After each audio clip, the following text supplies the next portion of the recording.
Alright, percussive strumming rundown. So if you're going to do any sort of percussive strumming, I would start with the amp, and the settings are actually kind of simple on there. You want to have an edge of breakup kind of thing, where it's clean if you play softly, but then the moment you dig in, you get a little bit of saturation going on, just like really light overdrive kind of deal.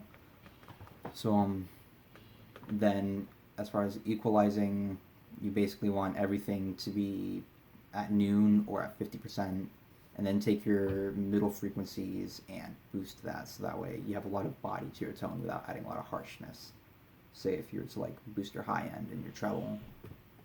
So most important thing here is actually to use a compressor as well on top of that. So I use it in the form of a virtual pedal, since I'm using my rig through Archetype Vasi, which is a plugin binaural DSP. And I basically have the compression almost all the way up, because that'll limit the signal and keep it from getting too harsh, but it'll also keep everything consistent. So that way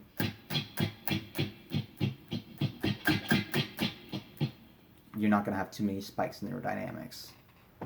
So as far as your pickups go, I would stay with these two either like in sequence, or I would have it just in the neck pickup.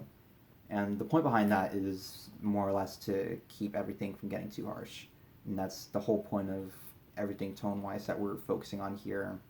You want it to be warm, but you want it to be tight.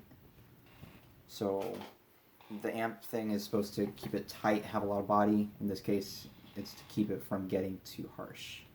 So yeah, neck pickup or position 4, just to keep everything nice and mellow, I guess. Because the style in general is actually pretty harsh on its own, so we're trying to compensate. Now, left-hand technique, you're muting so that you don't have too much pressure, you can hear a note, but also you want to have enough pressure so you don't hear a harmonic. So that's basically our middle ground. If you do it closer to the headstock, then it'll be a heavier sound, but you'll have to be careful with your muting, because it's easier to actually end up getting a note you don't want. Like right here, you actually have to do a lot less pressure just to make sure they don't get a note.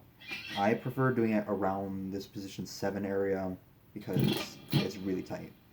Right hand position, you basically want to have this part of your palm muting the strings, and your position in relation to the bridge and fingerboard also affect your tone. So down here it's going to be a lot scratchier, up here it's going to be a lot tighter, but it's also going to be a lot more mellow. And this is my personal preference, just because it deadens the note almost entirely.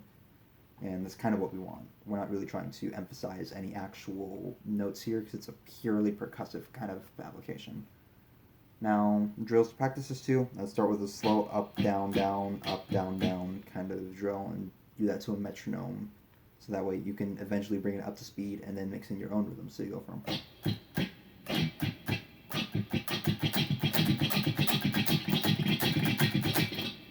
You can eventually do triplets. And eventually you can start doing like, well, those weren't triplets, they were hertas. But hertas are like the majority of what you're going to be doing with this, depending on your application. Like I take after Manuel Gardner Fernandez with his application, where it's a lot more of a Latin style, and you use it in between chords, so it's like...